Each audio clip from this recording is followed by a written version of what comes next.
Saya ngelihat sih 50 tahun lagi dari sekarang itu semua film atau video itu punya DNA-nya sendiri. Nah, DNA ini langsung masuk terintegrasi dengan blockchain. Pada saat kita nonton di mana itu bisa ketahuan dan automatically generating money. Kayak kemarin gue lagi syuting sama salah satu senior, umurnya udah cukup berumur. Terus pas lagi duduk, iya Mas Nino, saya lagi nggak enak nih di sini dadanya. Om kenapa? Kerja, udah pulang aja. Ya kalau saya nggak kerja, dapur nggak ngebul. Kan saya ada harus makan gini-gini. Kasian banget. 2 minggu kemudian meninggal.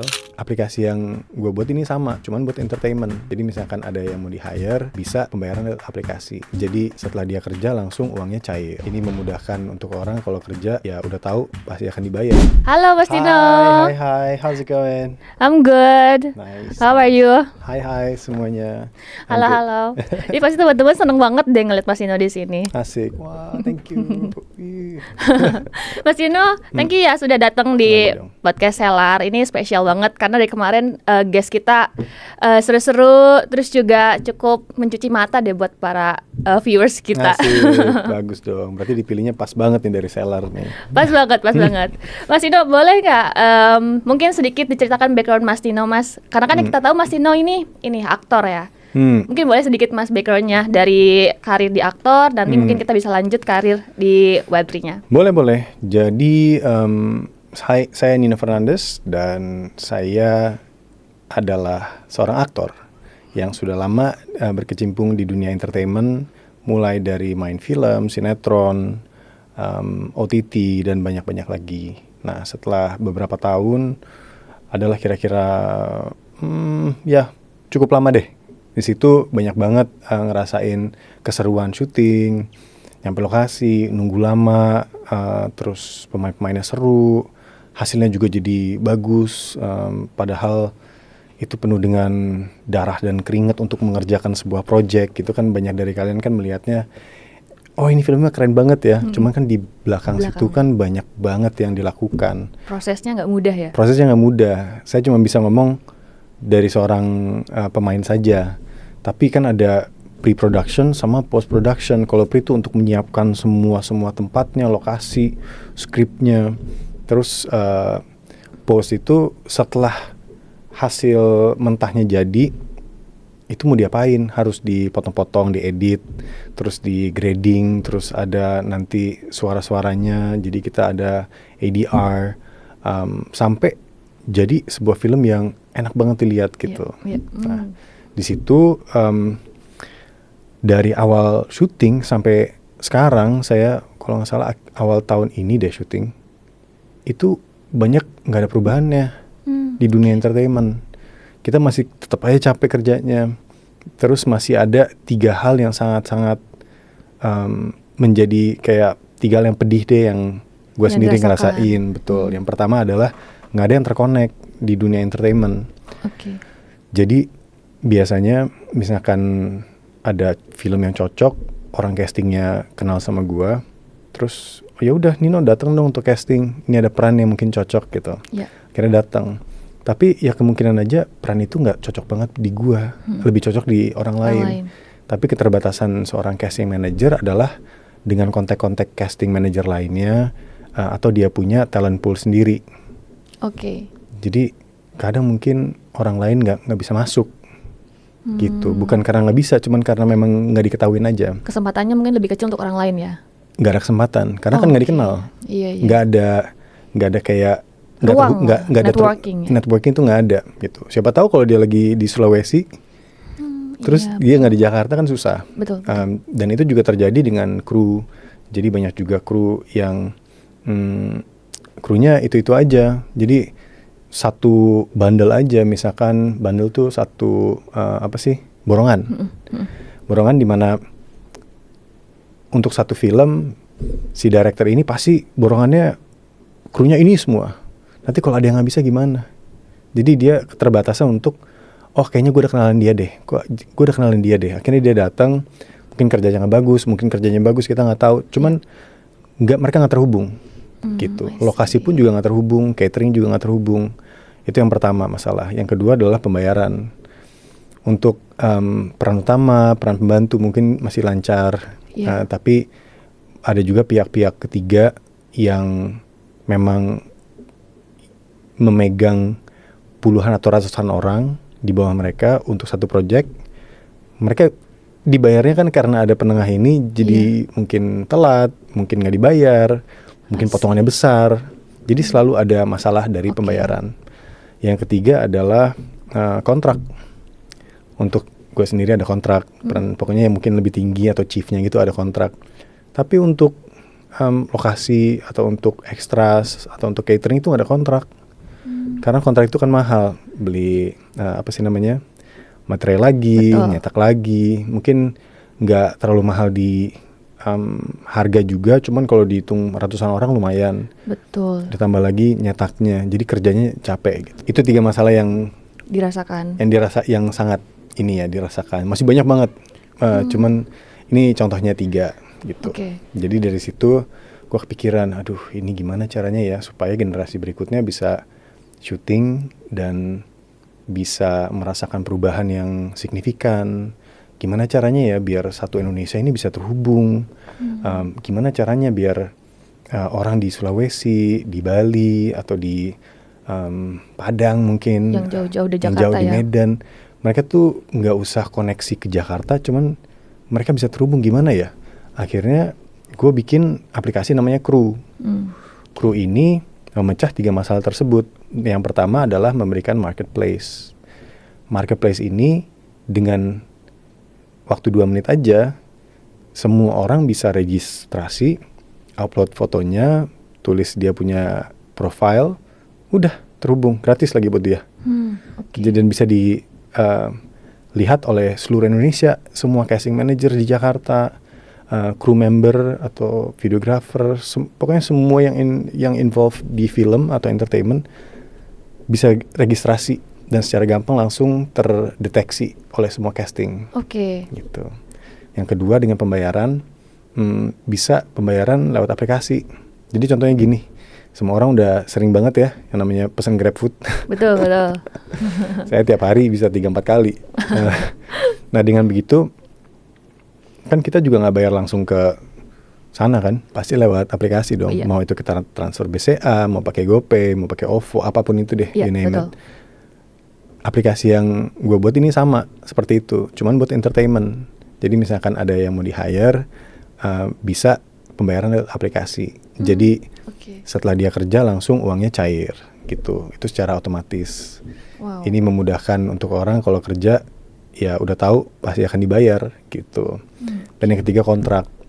Di sini kita menggunakan underlying blockchain technology, di mana semua kontrak itu dengan satu klik kita bisa langsung kirim smart contract, atau kita kalau accept ini orang bisa langsung dapat smart contract. Dan itu dari pemerintah Indonesia kan memang sudah dilegalisasi. Semua digital asset atau kontrak itu atau smart contract memang ada bobotnya gitu. Oke, wah menarik banget ya buat teman-teman yang lagi di industri perfilman, mungkin di industri media juga bisa ikut di sana langsung ya. Bisa. Lalu Mas, kalau misalnya seperti itu, pihak agensi itu seperti apa? Karena kan agensi biasanya mengumpulkan talent-talent kan. Nah kalau misalnya sudah ada kru, agensi apakah merasa terbantu atau mungkin dia merasa ya udah talentnya bisa langsung bikin akun sendiri dan proses sendiri gitu? Ini dia nih. Kalau agensi yang nakal ya tolong jangan masuk ke aplikasi Crew ya. Jauh-jauh aja dari aplikasi itu. Tapi kalau yang benar, kita udah siapin profile sendiri buat agensi. Bener. Jadi ada, mereka bisa masuk registrasi sebagai talent agency, terus mereka bisa menunjuk di dalam aplikasi tersebut siapa manajer-manajernya. Terus dari manajer ini mereka bisa menunjuk mereka punya pemain-pemain atau talentnya siapa aja. Dengan begitu jika ada pembayaran masuk, mereka sudah bisa tahu, oke, otomatis nanti 10%, 15, apa 20 tergantung pembayaran ke agensinya berapa, langsung kepotong pada saat pembayaran. I see. Gitu. Berarti memang juga memudahkan untuk agensi ya sebetulnya. Sebenarnya sangat. Dan ini juga kita membuat ada namanya kan ada grup chat ya biasanya kan. Kalau di WhatsApp kita tahu. Betul. Nah kita bikin dalam aplikasi ada grup chat di mana misalkan gue sebagai talent di situ. Terus gue juga mungkin sibuk untuk ngebales juga. Manajer gue bisa ngebales. Kalau ada percakapan dengan si pemberi pekerjaan. Dan gue bisa melihat apa sih yang lagi dibicarain. Nah ini membuat transparansi. Iya, Gitu. itu kan salah satu sifat blockchain memang transparan kan semua transaksinya kan. Oke, kalau misalnya di Crew itu berarti ada ini juga nggak sih fitur untuk rating talentnya, terus juga ada rekomendasi atau mungkin ada review gitu Mas? Kita pasti akan masukin. Jadi semua tadi yang gue ceritain semuanya belum belum di-develop full. Semuanya, ya. Kita step by step. Tapi memang rating dan komen itu kita nanti ada review gitu. Dimana orang bisa ngeliat, oke gue habis kerja sama dia, datangnya telat banget gitu. Udah dibilangin mungkin datang sekali, telat mungkin nggak apa-apa. Atau mungkin dia nggak datang sama sekali. Jadi hal seperti ini bisa kita cegah dengan kita memberikan review dan bintang atau rating. Kalau ratingnya di bawah sekian banyak, kita juga dianya sendiri juga bakal susah dapat pekerjaan. Ini sebenarnya bakal memacu orang pengen tetap, oke, gue gimana harus tepat waktu, Perform bagus. gue harus perform bagus, gue harus gini, dan ini bakal memajukan kita punya industri betul, perfilman ya, biar lebih profesional. Wow, ini keren banget sih, karena aku baru tahu kan, dulu juga aku beberapa kali ikut casting buat iklan gitu, dulu sempat iklan juga, cuman setelah itu udah stop karena waktu itu 2015-16 belum seperti sekarang lah. Dan sekarang makin banyak talentnya juga kan, pasti makin susah. Dan kalau misalnya lihat di sosial media juga talent-talent sekarang cukup banyak berkualitas ya Mas ya. Dari segi penampilan, kualitas, bahkan banyak TikTokers terus juga influencer yang mereka sering melakukan bikin konten yang memang menarik, entah mereka jadi pura-pura jadi apa, kan udah banyak banget kan sekarang kan, dan itu sangat bagus sih. Dan dengan adanya Crew kayaknya aku melihat bakal banyak potensi dari mereka akan tersalurkan di sana sih. Amin. Dan dulu juga kan merasanya, dulu aku tinggal di Kuningan kan, kota yang sangat kecil, dan itu sangat tidak terpapar dengan industri perfilman karena kan lebih terpusat di Jakarta ya Mas, nggak tersebar di mana-mana, kecuali kalau memang ada casting ke beberapa daerah itu baru. Dan dengan adanya ini sih sangat bagus, jadi semua orang punya kesempatan yang sama jadinya. Berarti kalau misalnya di Crew itu ada semacam video profile juga, foto profile juga. Saat gitu. ini kita foto profile. Foto profile, terus dia ada, kita bisa upload mungkin 4-5 foto. Terus di bawah itu ada foto-foto pekerjaan, mungkin saat kita lagi, apakah dia di fashion, apa dia model, itu kan juga masuk entertainment. Yes. Kalau di film mungkin ada kayak BTS fotonya, dia lagi adegan terbang atau jatuh atau mungkin lagi makan, apapun itulah dia bisa masukin. Dan di situ bisa langsung kelihatan, bisa di link ke Instagram, IMDb, Twitter, apapun itu, social media bisa langsung. Jadi nggak capek-capek lagi nih orangnya yang mana sih, dengan satu klik dari aplikasi bisa langsung masuk ke social media tersebut. Wow, keren. Sekarang berarti pembayarannya menggunakan apa Mas? Kita semua menggunakan third party yang sudah lewat bank transfer. Jadi sebenarnya ya gampang banget sih. Dan kita tuh nggak pernah pegang uangnya dari Crew. Selalu ada di escrow di company ini. Jadi buat di Crew itu hanya lewat aja. Kita cuman mengawasi gitu. Iya. Supaya transaksinya aman ya. Betul. Ada kepikiran gak Mas untuk nantinya buat token Crew sendiri dan jadi metode pembayaran di sana? Keinginannya begitu. Cuman saat ini Crew token ini bisa digunakan untuk kita ada kredit. Jadi semua transaksi untuk mungkin dari kita mau subskripsi premium, atau kita mau listing kerjaan, atau kita pengen ngechat orang yang sebelumnya mau langsung tanpa dia apply dulu. Nah, untuk hal seperti ini harus menggunakan kredit. Kredit tersebut bisa dibeli dengan fiat, atau bisa beli dengan rupiah, atau bisa dibeli dengan burning token. Jika burning token itu diskonnya 20%. Wow. Nah, disinilah ini yang kita bisa kasihkan salah satu utility penggunaan tokennya. Dan penggunaan tokennya sebenarnya agak banyak sih. Cuman saya mau spillnya nanti di belakang aja. Karena ini kita ada 2 fase. Fase pertama sama fase kedua. Tadi yang gue ceritain itu fase pertama. Kita bikin aplikasi dulu, semua orang masuk, bisa review, bisa ini. Begitu itu udah terjadi, kita masuk ke fase 2. Karena itu juga ada, itu utility untuk tokennya gede banget. Betul. Wow, berarti udah berapa tahun Mas yang Crew? Ini jalan setahun lebih dikit. Udah berapa banyak yang udah registrasi? Sejauh ini belum ada. karena kita masih development. Oh, berarti ini wajib ditunggu. Iya, wajib tunggu. kita sebelum CoinFest sih kita udah kelar. Itu yang Wow. kita kejar sih. Sebelum CoinFest kita udah bisa onboarding beberapa orang, dan untuk 10.000 orang pertama itu kita kasihkan NFT. Wih. Karena kita di dalam aplikasi juga bisa ada fiturnya NFT. Kita bisa dapat, kita bisa dapat token juga. Maksudnya ada crypto walletnya dan ada juga native walletnya di rupiah gitu. Wow, menarik ya. Karena berarti semua akan Web3 pada akhirnya ya, Mas ya. Iya, cuman dari aplikasi nggak kelihatan ini pakai blockchain nggak kelihatan gitu. Betul. Wow, oke. Kalau misalnya terkait itu kan mungkin akan banyak prosesnya ya, Mas, untuk bisa aplikasinya terima sama orang-orang. Karena kan yang kita tahu masyarakat Indonesia itu masih yang belum seterbuka itu ya dalam teknologi blockchain. Dari Mas Nino dan juga mungkin tim kru ada nggak rencana untuk membuat semacam edukasinya penggunaan kru, mungkin terkait blockchain-nya sendiri itu seperti apa dan lain-lain. Kalau untuk penggunaan blockchain-nya, saya rasa di sini kita bisa langsung ke Lisk, LISK. Okay. Saya kan brand ambassador buat Lisk. Ya. Di situ Lisk ini punya satu tujuan di Indonesia adalah mengedukasi. Karena kita butuh banyak banget nih, bukan cuma pengguna, tapi pertama adalah developer. Ya. Karena banyak dari kita developernya itu Web 2, Betul. bukan Web 3. Betul. Gimana caranya kita bisa masuk ke mengedukasi developer Web 2 masuk ke Web 3. Nah, itulah di mana Lisk masuk. Karena sayang banget Indonesia sebesar ini, potensinya luar biasa, tapi kita devnya ini kurang. Terutama jika kita ingin maju nanti di dunia kripto atau blockchain, yang paling penting kan engine-nya ya ini si developer. Betul. Jadi fokusnya dari mereka dulu. Begitu devnya udah ada, dari saya pribadi untuk pengguna kru, saya rasa blockchain ini bakal teredukasi secara otomatis.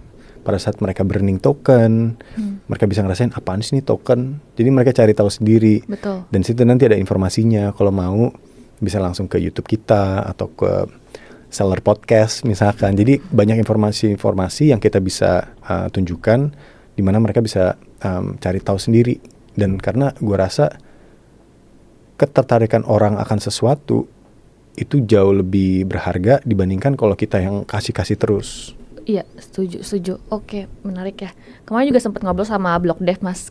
Dari mereka tuh info bahwa kebutuhan Web3 untuk developer itu sangat besar banget di Indonesia khususnya. Cuman masih sedikit orang yang berminat untuk ke Web3, jadi Web3 developer. Dan mungkin dengan adanya Lisk, dengan adanya Blockdev juga bisa jadi salah satu platform yang membantu orang-orang tuh tertarik ya jadi Web3 developer. Gitu. Mas, mungkin boleh nggak Mas ceritain lagi lebih jauh soal Lisk, Mas? Boleh dong. Jadi Lisk ini berawal dari 2016. Mungkin bagi semua yang belum tahu, Lisk itu bisa dibilang adalah blockchain layer 1 platform, di mana orang bisa bangun aplikasi di atas fundamental atau di atas dunia ini deh.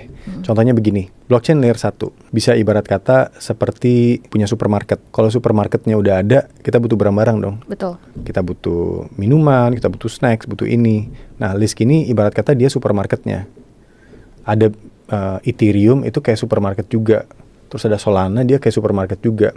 Sekarang kita tinggal cari aja, oke, kita bisa jualan apa di dalam supermarket ini gitu.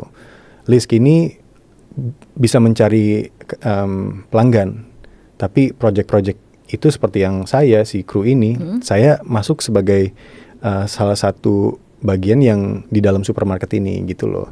Mungkin kalau dilihat Lisk itu adalah seperti itu, dari layer 1 dari 2016, sekarang tahun lalu dia itu menyerahkan layer 1 menjadi layer 2. Jadi dia masuk dengan roll up DOP super chain dari Optimism untuk ikut terlibat dalam interoperability. Kalau dari bahasa devnya, sebelumnya dia tulis di JavaScript, sekarang dia tulis di Solidity.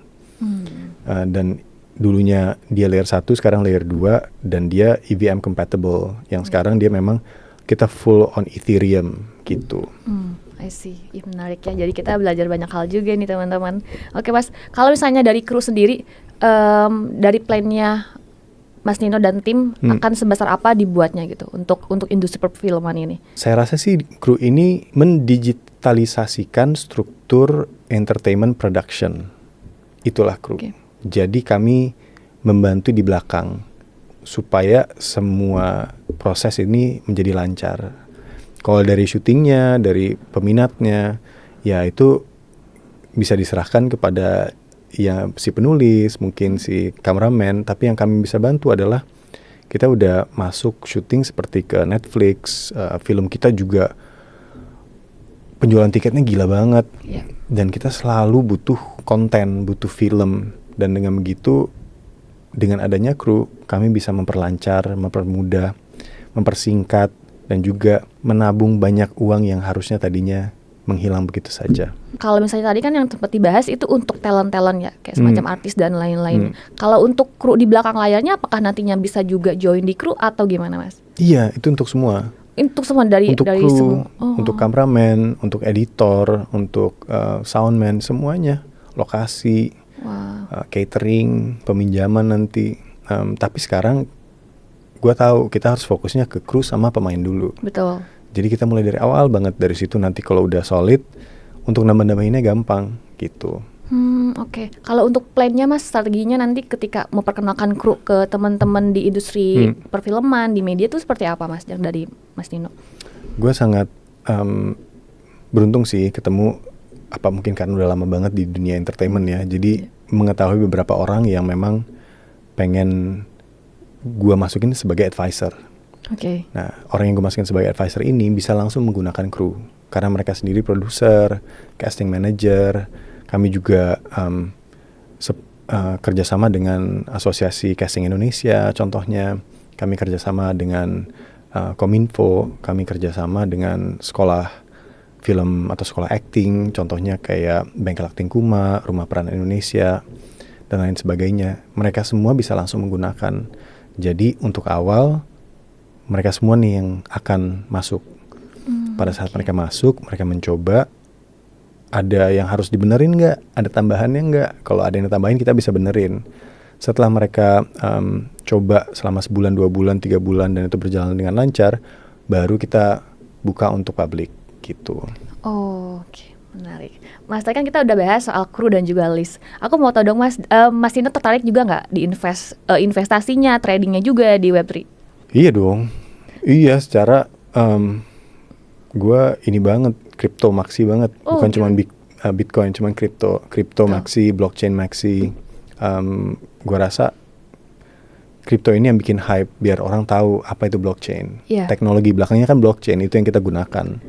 Jadi ya saya sangat tertarik banget. Apalagi trading suka banget kalau lagi butuh, misalkan lagi mau makan nih, terus kepikiran, aduh ini keluarnya mungkin 100.000. Ya udah coba trading deh, dapetin 100.000 kali ya di dalam sekali trading pas lagi makan gitu. Siapa tahu makan gratis gitu. Kadang-kadang malah kalah 20.000, 30.000. Tapi kadang-kadang dapetnya 200.000 kayak oke, gitu. Jadi buat trading happy aja sih oke, gitu. Oke, kalau misalnya tadi trading dan investing lebih suka trading berarti? Suka dua-duanya sih. Jadi ada yang diinvest yang uangnya nggak dipegang-pegang. Terus ada yang namanya trading. Gue main dua-duanya sih. Gue main futures, jadi bisa short, bisa long, bisa swing trade, bisa day trade, kayak gitu sih. Kalau lagi ada waktu, misalkan 4-5 hari, pelajari marketnya sehari, 2 hari, trading 1 hari, ditutup dengan 2 hari gitu. Pokoknya 5 hari aja. Kalau enggak susah, kalau kita langsung masuk gitu, ya paling cuma 100.000, 50.000. Tapi kalau pengen yang lebih besar, memang harus dipikirin baik-baik. Oke. Kita punya strateginya apa nih yang kita pengen lakukan. Tapi suka kok, pelajarin banget. Setahun lebih apa, 2 tahun. Udah 2 tahun belajar ini. Berarti otodidak dong? Otodidak, ya otodidak apa sih? Sekarang kan kita semua belajar dari YouTube. Edukasi di situ ada semua.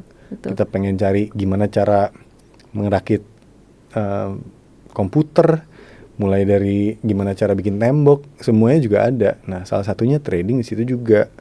Selain itu juga baca buku, lihat mentor-mentor di Google, liatin mereka punya pengajaran seperti apa gitu.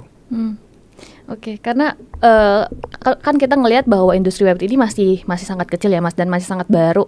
Dan ketika ada orang-orang yang into crypto, into Web3 tuh jadi ada semangat tersendiri nih untuk kita yang sudah lama di kripto gitu. Kemarin juga sempat ngobrol sama Brandon juga, dia dari shooting, terus kata dia lebih banyak uangnya dari kripto katanya sekarang gitu, lebih suka trading kata dia. Dia kan into meme coin banget kan di Solana.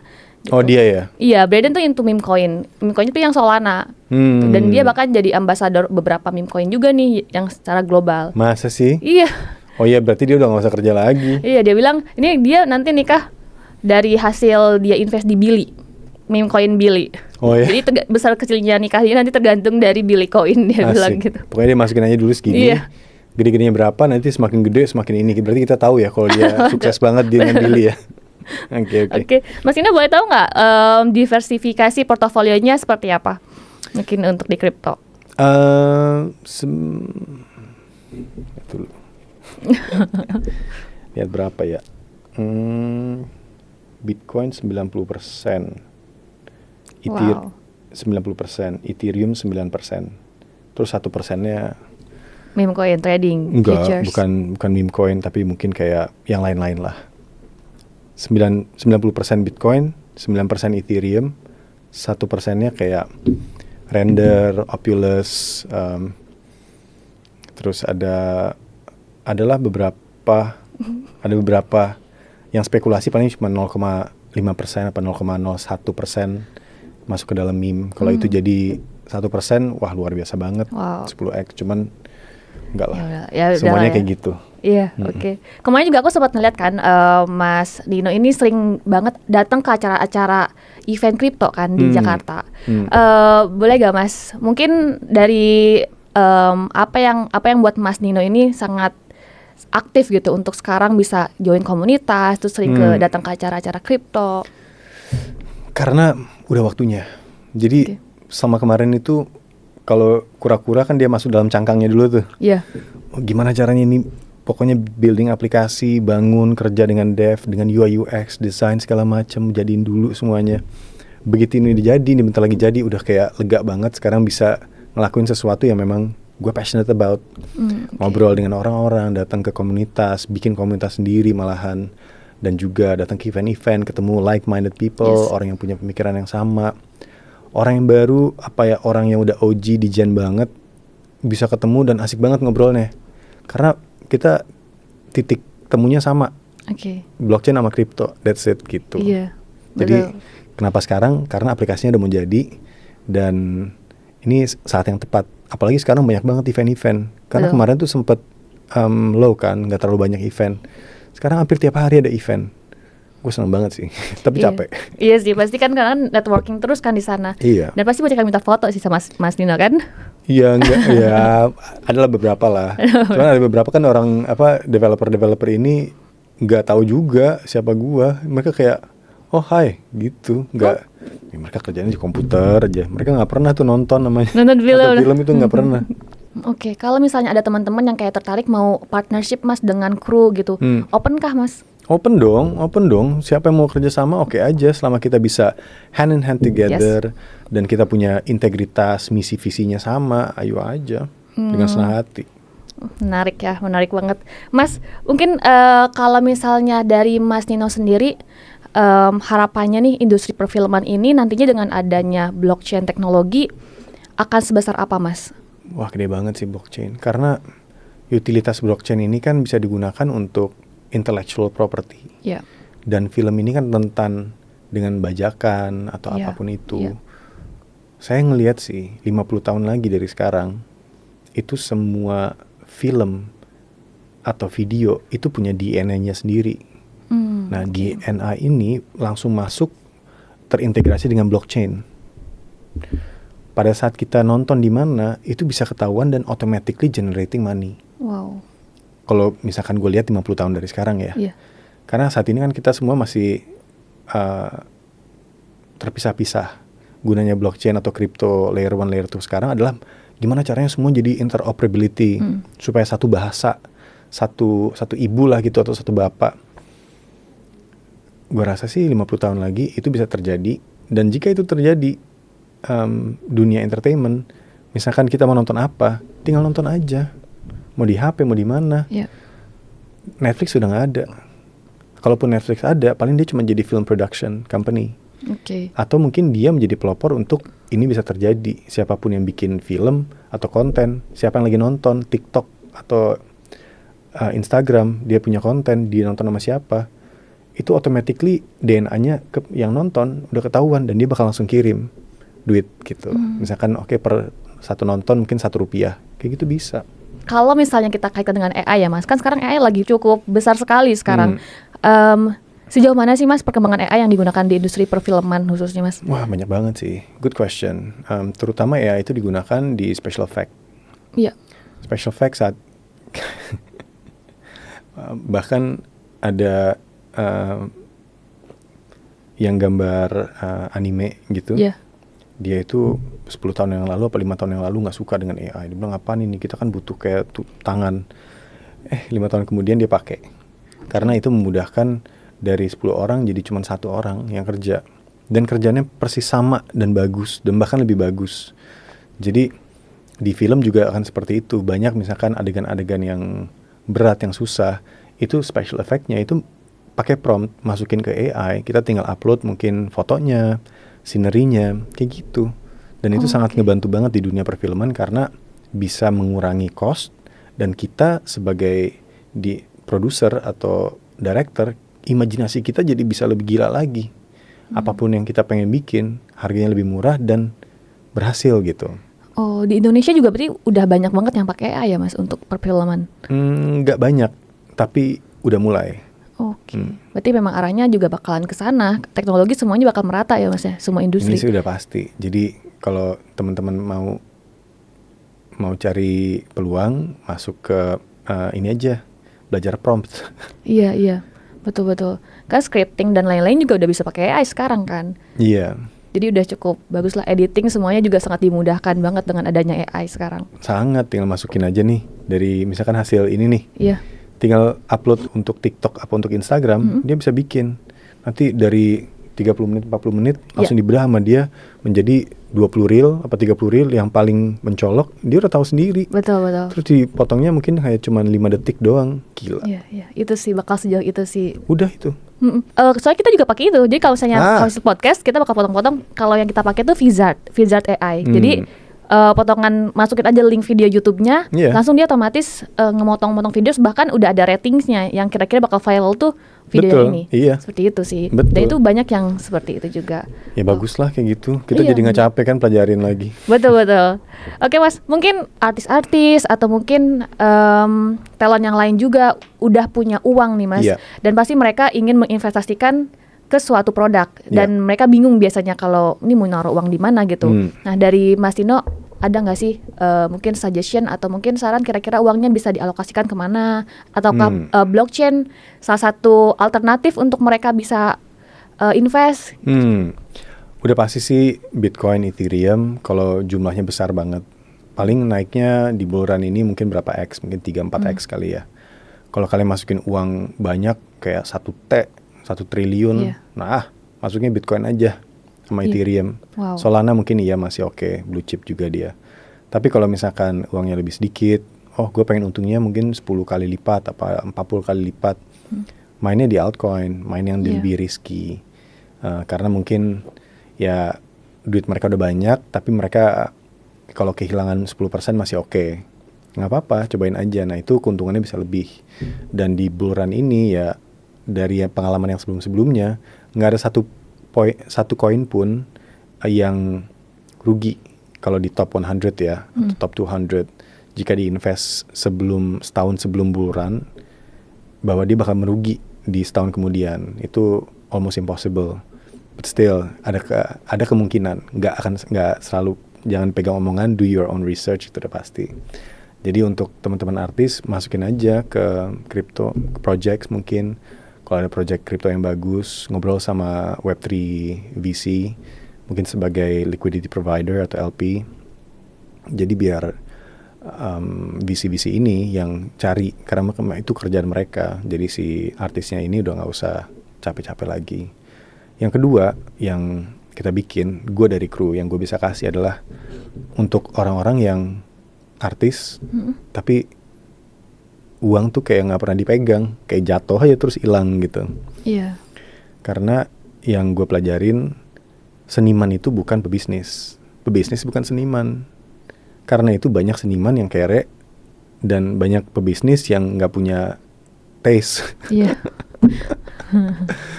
Nah disinilah bukannya itu salah, nggak salah, tapi otak kiri sama otak kanan digunakan secara berbeda. Kayak kemarin gue lagi syuting, terus syuting sama salah satu senior, umurnya udah cukup berumur. Terus pas lagi duduk, iya Mas Nino, saya lagi nggak enak nih di sini dadanya. Bilang, Om kenapa kerja? Udah pulang aja. Ya kalau saya nggak kerja, dapur nggak ngebul. Kayak gitu. Kan saya ada harus makan gini-gini. Kasian banget. 2 minggu kemudian meninggal. Iya. Iya. Jadi ini tuh udah sering banget. Ini yang kedengeran sama kalian. Tapi kan nyatanya banyak banget yang kayak gitu. Dan gue sendiri ngerasain semakin kita tua, bukannya kita punya fee makin besar, tapi makin kecil. Itu masalahnya. Nah pada saat sekarang ini, yang gue mau ngajarin adalah gue bikin nantinya, ini masih dalam roadmap, kalian punya kesempatan untuk invest di project yang kalian kerja. Contohnya, misalkan gue dapat tawaran film sebagai peran utama, terus fee gue misalkan 1 juta rupiah. Terus di dalam aplikasi ditulis, lu mau ngasih 5% nggak buat project ini sebagai investment? Kalau klik iya, kalau enggak. Kalau enggak berarti ya kita dapat duitnya aja. Iya. Tapi kalau iya, berarti kita dapat kepemilikan seumur hidup berapa persen. Dan kalau ada pemasukan atau itu penjualannya bagus atau dijual lagi ke Garuda Indonesia atau ke Netflix, itu kan masuk duit lagi. Iya. Kita dapat duit lagi. Oke. Itu seumur hidup. Kalau seumpama setelah 4-5 tahun, itu kan kekumpul juga. Main filmnya berapa? Begitu dia udah main kayak 20 film, itu lumayan. Bisa ada penghasilan per bulan. Tiba-tiba, yang ini dibeli loh sama itu. Iya. Atau disewa loh.